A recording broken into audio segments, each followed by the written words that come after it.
Hi there, Michael here from the Therapy Lounge. I'm sitting here today and I thought I'd do a little video around what is the most commonly shared fear on the planet, which is typically called performance anxiety or fear of public speaking. There's many people who have come into us over the years with a fear of public speaking or a fear of some sort of performance. And we sit down and work with them here at the Therapy Lounge, both myself and my partners.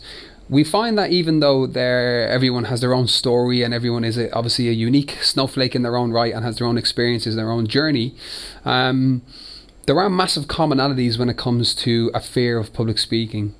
The commonalities are particularly in how people feel and what they experience, but also in the actions and behaviours that they take. From avoidance strategies to coping mechanisms, whether that's through taking beta blockers or having a stiff drink before that best man speech, or whether it's something along the lines of trying to control the room that you are in. So I quickly wanted to talk to you a little bit about something that is extremely important when it comes to any type of situation, whether it's a small meeting, whether it's a large meeting, whether it's public speaking, or whether it's going out on stage and singing and dancing or whatever it is, even getting up to sing karaoke for a bit of a laugh. There is a particular way in which people set themselves up. And the way that they set themselves up is by using the things that they can be in control of and finessing the things that we can always be in control of. Most people, when they sit down and we have a conversation with them in relation to what they're experiencing in public speaking, if we ask them, well, what happens? You get this feeling and what actions do you take? What is it that you do in preparation for your public speaking event? People will tell us they do things like avoid it at all costs if they can. They might say that they rush through it really quickly. They might say that they over prepare or to repeat and learn verbatim what it is that they're going to say, so they focus heavily on the content, the words that they will use. A lot of people then will do things like start to catastrophize and use their imagination to see all the things that could go wrong, all the things that could potentially go wrong. As well as that, there's a number of other coping mechanisms that people take. Usually when we walk into a room and do some public speaking and we inherently are afraid of that room, what we really do is we want to be in control of the room. We want to walk into the room and we want to know where we're sitting. We want to make sure we sit in our comfortable seat, the one where we can hide in the corner. We want to know when we're speaking and we want to speak for a certain length of time. We want to make sure that we remember everything we're going to say and how we say it, and we want to make sure we're perceived well. We want to make sure that people like us, and we want to make sure that my slide deck is perfect and everything goes well, and most importantly, people don't see that I'm nervous. When we do this, we just put layer upon layer upon layer upon layer upon layer upon layer upon layer of things that are actually outside of our control, because in fact we cannot control any of those things. We cannot control what we say or how we say it. We cannot control if we remember what we're going to say, and invariably we don't. We just set ourselves up to fail. We can't control how we're perceived. People could be having a bad day, or it's the day after a Christmas party or something like that and people are hungover, who knows? So bearing all that in mind, we can't be in control of anything that's outside of us. What we can control is the things that are inside of us. What are those things? What are those areas that we can start controlling and maybe start finessing in a slightly different way? If you look at sports psychology, the political world, the Barack Obamas of this world, people who sing on the West End week in, week out, or actors.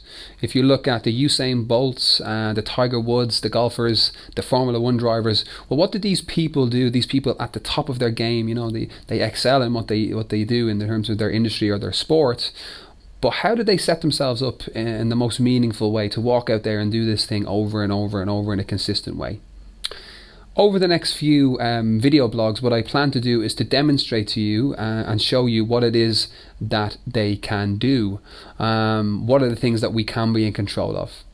So when I walk into a room, and this is about public speaking, but when I walk into a room and do some speaking, what is it that I can be in control of? It doesn't matter if it's a one-to-one, if there's 5 people in the room, or there's 100 people in the room.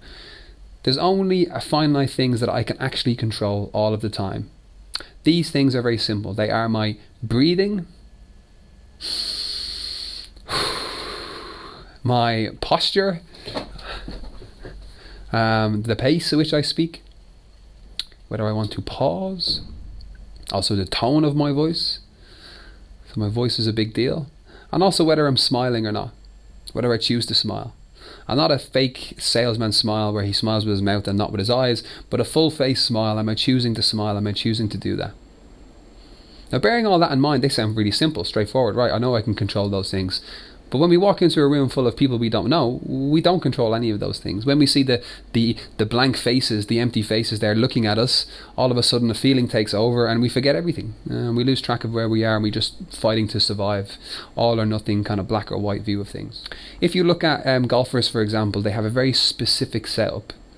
You know, they don't know when it's going to be their turn. You know, anytime there could be a golfer ahead of them or there could be slow play. So what actually happens is they just hang around and have a chat. And then when they hear that it's their turn to go, the umpire will say, you're up. Well, what they do is they take control and they start their process. Their pre-shot routine is what it's called.